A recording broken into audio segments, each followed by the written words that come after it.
हरदोई में बारिश के दिनों में जलभराव की समस्या कोई नई नहीं है। इसको लेकर के लगातार जिला प्रशासन भी काफी गंभीर दिखाई देता है।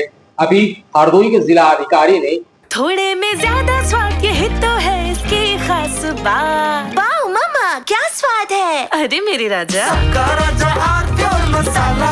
पत्रकारों से वार्ता के दौरान कहा था कि हम इस समस्या का समाधान बहुत जल्द करेंगे, लेकिन अब जल संग्रहित जहां पर होता है वो तालाब चोरी होने का मामला सामने आया है।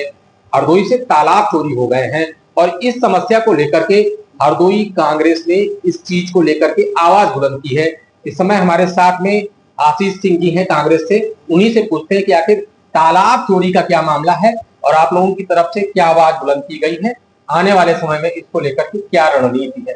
देखिए, भारतीय जनता पार्टी की 8 सालों की सरकार में हरदोई जो शहर है और कुछ देहात का एरिया जो शहर में लगता है, उसमें लगभग 1 दर्जन तालाब चोरी है, गायब है, उन पर अतिक्रमण है और भूमाफियाओं के हौसले इस कदर बुलंद है कि उन्होंने उन तालाबों को बेचकर प्लाटिंग कर दी, कमर्शियल यूज कर लिया और उसके बावजूद भी जो बिल्डिंगें बनी उनके नक्शे भी पास है। अब नक्शा आप जान ही रहे हो, जिलाधिकारी से लेकर तहसीलदार तक सबकी रिपोर्ट लगती है। इसके मतलब पूरा तहसील प्रशासन इन तालाबों के अतिक्रमण में शामिल है। आज जो जलभराव की भीषण समस्या से हम जूझ रहे हैं वह इसीलिए जूझ रहे हैं कि हमारे गली मोहल्ले के तालाबों पर अतिक्रमण हो चुका है।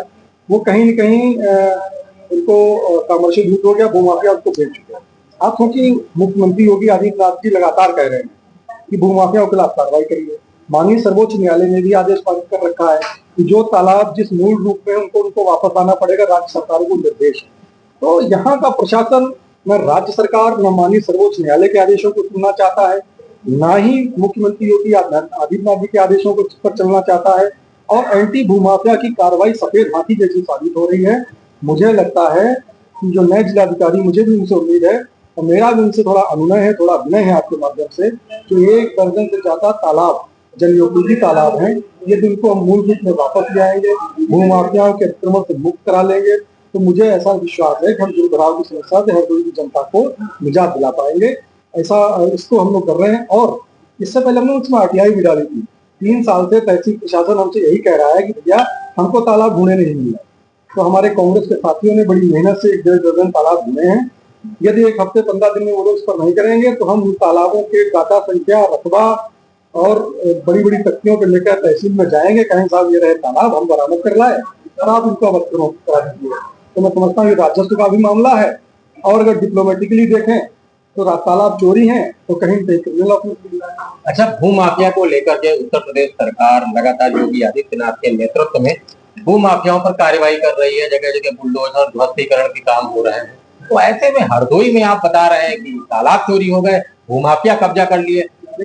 विपक्षी दल होने के नाते कहीं ऐसा तो नहीं आरोप की सिर्फ?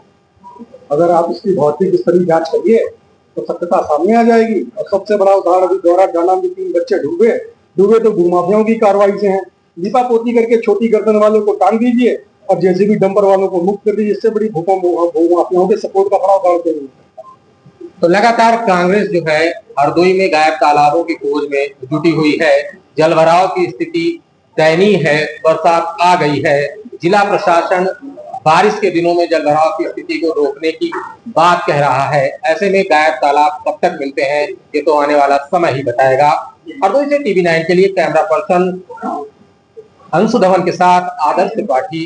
कुछ तो सस्ता लो, सब बढ़िया लो, इसमें क्या खास बात है। थोड़े में ज्यादा स्वाद यही तो है इसकी खास बात।